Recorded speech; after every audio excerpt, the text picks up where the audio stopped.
I've been thinking a lot about why women mock other women for choosing to be moms or choosing to be stay-at-home wives and calling us breeders and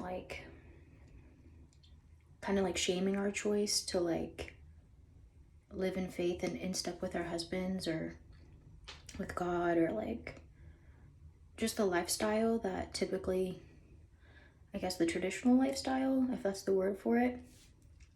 And I think I get it now. These women don't understand that when you become a mom, you're reliving and healing your childhood through your children in the most beautiful, sincere, wholesome way. And a lot of the women that mock us for having children are so scared or of leveling up and growing and becoming a better version of themselves that they would rather tell themselves that being a mom and having children is like giving into the patriarchy. Or I mean, I don't know what the delusional thought is, but I think of course it just comes out of fear that they'll just be inadequate mothers. And really, you're only an inadequate mother when you don't allow yourself the grace to become the best version of yourself. So yeah, I feel like for me, I used to think as a young girl, I'm never having children, I'm not gonna do it. And there wasn't a real reason I was thinking that. There wasn't a real reason I was in that mindset, other than the fact that looking back at it, I was just scared of my own inadequacies and intimidated and I guess disappointed with my own mother's inadequacies. And as I've aged and gotten older and more mature emotionally, psychologically, and all the lees, I've come to realize that my son brings out the best in me. Being a stay-at-home mom, all day I get to practice childhood. All day I get to practice infancy. All day I get to practice imagination. And yeah, there's definitely times where I'm running away from that because it feels like a threat, or it doesn't feel safe, or it feels intimidating. There's all these little subconscious reasons that I'm getting better at tuning into. But when him and I are playing or we're out and looking at bugs and looking at rocks and that kinds of thing, it really just activates this part of me that I've just been so hungry to relive. And when I was a kid, I didn't really, looking back on it, I don't have a lot of memories, I have some, but I don't have a lot. And I think it's because I was anxious a lot of the time, or I didn't feel safe a lot of the times, or I mean, I could come up with a million different reasons, but at the end of the day, it's I just don't remember a lot of stuff. And I do remember being in the forest and feeling like I was experiencing magic, and looking in the mirror and having conversations with myself like I was having an interview, and all of these things that brought me a lot of joy that I just stopped doing as I got older. And now that I have a child and another one coming, thank you God, like it's just so exciting and it's so liberating to be able to stay at home with my child and watch them grow and relive my childhood through them. So all of those moments that didn't become something great for me when I was growing up, all those moments that just never materialized, all of those moments that disintegrated or didn't go right, those moments become a new moment when I'm with him, and the moment becomes right when I'm present, well, I hope you know. I guess I'm saying, yeah, you know. But for real, I just noticed that, the woman I've become since having a kid and committing to a union is so much more imaginative and like flexible and relaxed than who I used to be. And like, I do think a lot of it has to do with the partner that I chose. I am a strong advocate for choosing your partner like through God's will and through God's inspiration and enthusiasm. I just also like have to say like,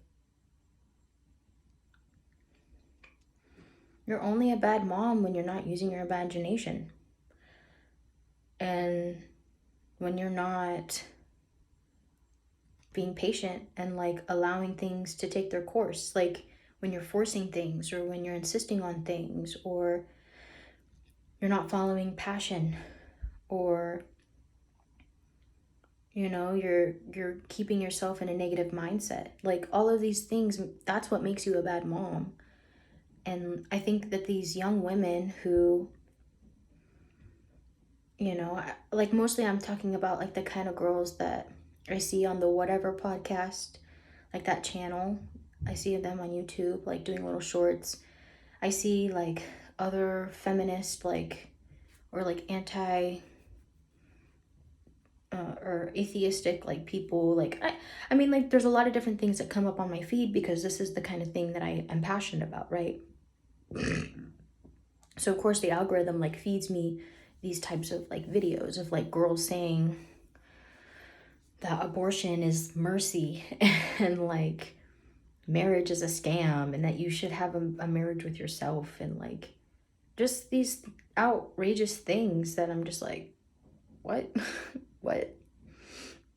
But I realized like I've always had like a sense of like patience and like grace for these people because I understand they just haven't experienced what I've experienced. So it's if they feel that way or they think that way, like that's just where they're at, right?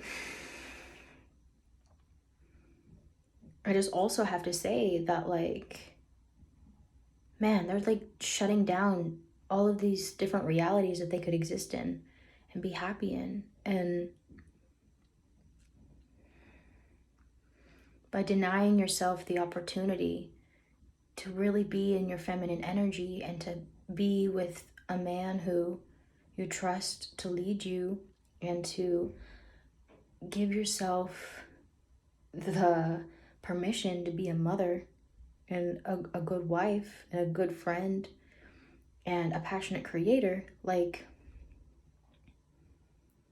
man, you're just missing out. Like I would take this life 1,000 times over than going out to the club or like having random men pay for meals for me or like getting a sugar daddy or I mean whatever it is that these girls think the divine lifestyle is. Like that's not what we're designed to do. We're not designed to take advantage of each other.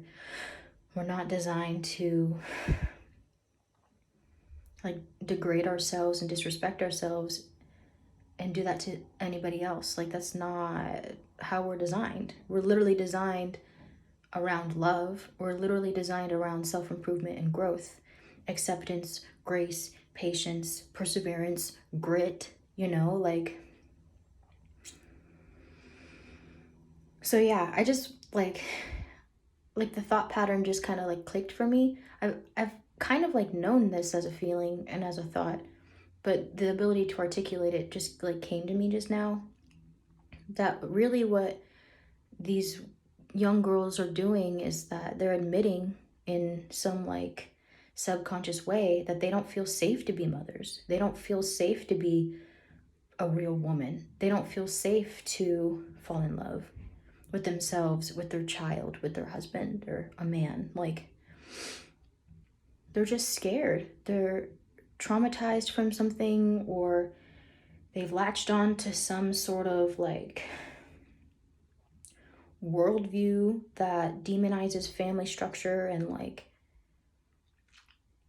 or they come from broken and dysfunctional homes and they don't have the courage to like change their perceptions and like change their thoughts and their behaviors and what they want out of the world in order to attract like a worthy mate and a worthy marriage. Like me, like, I had to change a lot of things about the way that I thought in order to be and to keep being this person that I'm being and becoming, you know? And like, one of those things was fear. One of those things was hatred. One of those things was grief and anxiety and like frustration and fatigue. Like, oh, I'm so tired of men. I'm so tired of this. I'm so, oh, the patriarch. It's like, you don't even know what it is that you're talking about. Because if you were really like so against God and so against abortion, or so against like pro-life, and so against marriage, and so against childbearing, and like committed relationships, and virginity, and abstinence, and sobriety, and like just wholesome life. If you were really against it, like, you just you'd be against happiness, you'd be against love, you'd be just like this vortex of hatred and like anger and sadness and self-loathing. Like, I don't know where I heard it, but somewhere along the way I heard that the meaning of life is self-respect. And like, that resonates with me so much. Everything comes down to self-respect. And if you're saying that you don't respect these women that are, I mean, it's not even really a sacrifice. I guess it's a sacrifice, but are like giving their childbearing years and their youth to their children and to their marriages. Like, if you're pitying these women and like saying that they're oppressed and like, I mean, I just, you don't respect them. And if you learn anything about the world, the way that you view the world is how you view yourself. So if you don't respect them, then how do you feel about yourself? Because I can tell you that when I was living a super liberal life, I didn't respect myself at all. I didn't understand what respect was. I didn't understand what love was. I didn't understand what patience or virtue was. Nobody had taught me those things. Which, you know, is essentially what a good mother is supposed to do. Your good mother is supposed to teach you those things. So it's like a cycle that kind of like feeds itself. And because I took the time and like decided to change my life and teach myself those things, I got into this reality that you and I are experiencing right now, this timeline, this dimension, this just reality where I get to have respect and virtue, and I get to have love, and I get to have like wholesome moments and like beauty and like all the things that make life so enjoyable. I get to have those things now because I took the time to teach myself those skills or grow those characteristics. I attracted a man through one thing of another, the butterfly effect, who values those things and sees those things in me and like has the confidence to make them stronger in me. Like, I even asked him today, I was like, oh my gosh, looking at these old videos of myself, like, it's kind of cringy. Like, I'm not mad about the person who I used to be because I understand she was a vehicle to get me to where I am now. I just also was feeling like, I guess, a sense of embarrassment because that's where I used to be and that's who I used to be.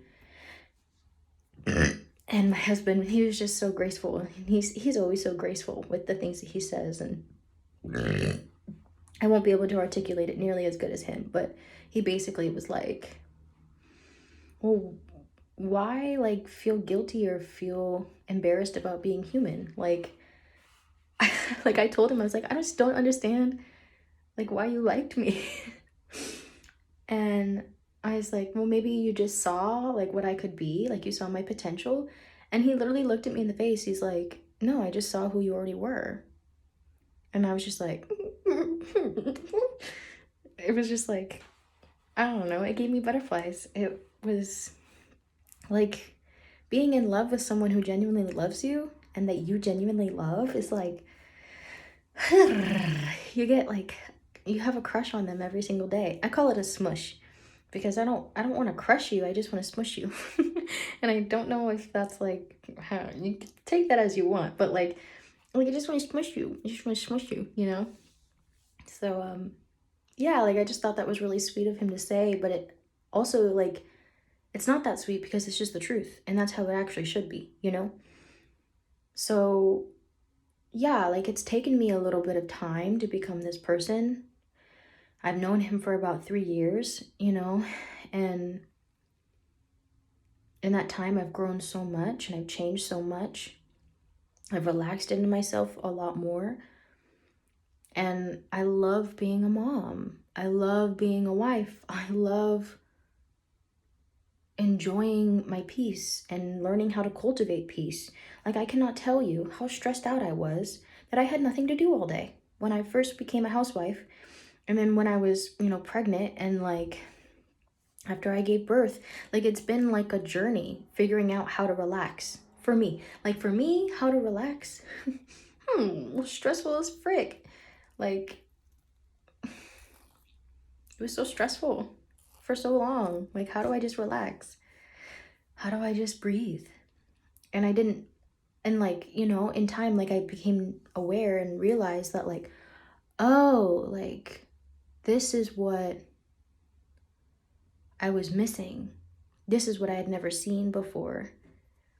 Like, a woman, a rested woman, a relaxed woman, a woman who's not in survival, a woman who's happy with her choices, a woman who is striving for better, a woman who, yeah, just like respects herself.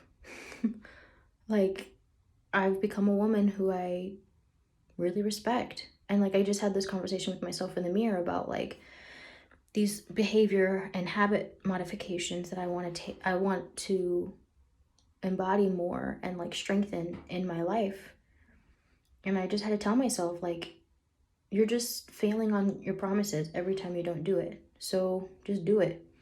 And I was going to wash my face and then just leave the bathroom. But I was like, no, you said you wanted to wash your face, do a face mask, and then put your face oil on.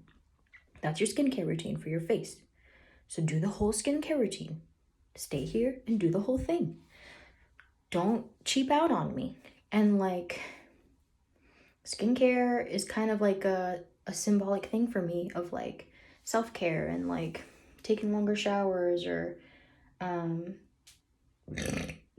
you know, buying pretty oil for my hair. Like, when I was growing up and like when I was younger, I wouldn't do any of that stuff. I had nice skin and I've always had beautiful hair, but I never took care of them. I was just like, I don't fucking care. I don't know, splash some water on it. And like, there was periods of time where I would like have a routine, but then it would just fall off.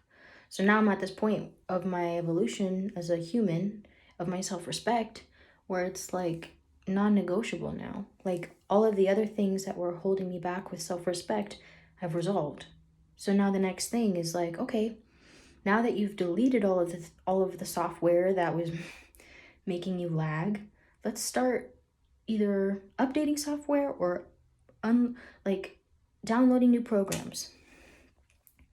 So that's where I'm at right now. I'm downloading new programs and I'm doing my face mask.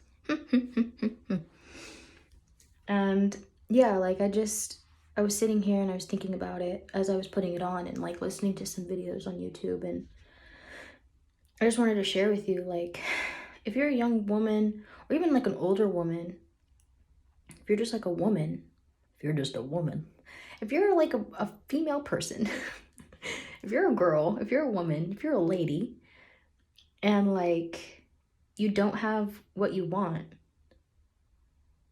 it's because you don't respect yourself. And there's so many different ways to respect yourself that like it might take you a moment to figure it out where you're kind of like dropping the ball.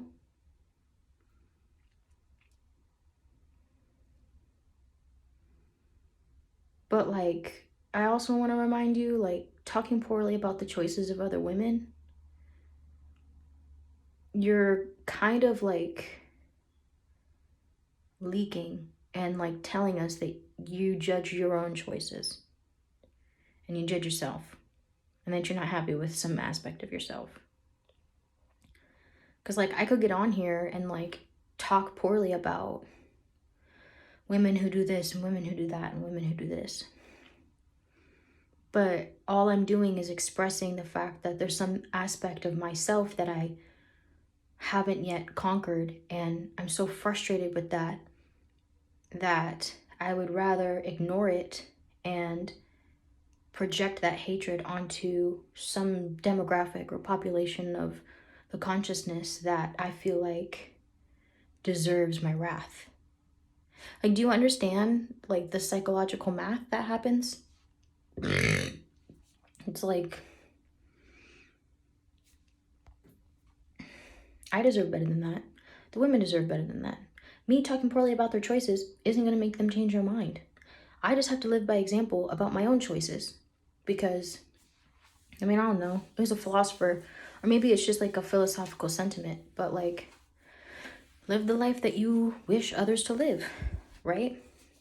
And that's ultimately what it came down to for me. It was like, I was living this life that I didn't want anybody to live. Like, I have sisters and I have a brother, and like, I didn't want them to live the life that I was living.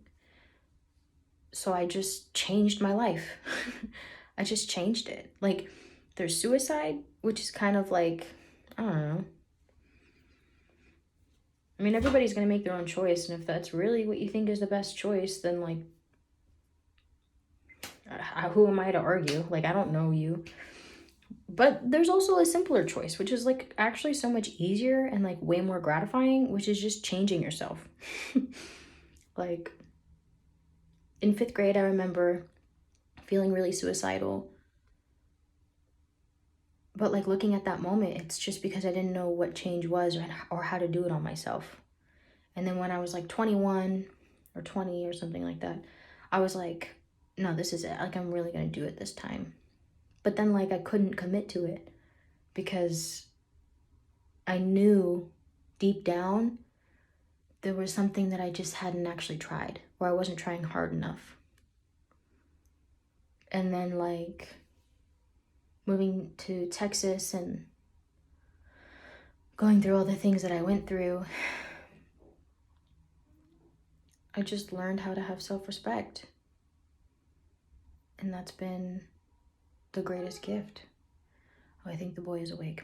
So yeah, all I'm saying is start to respect yourself. Your life is going to change. Peace out.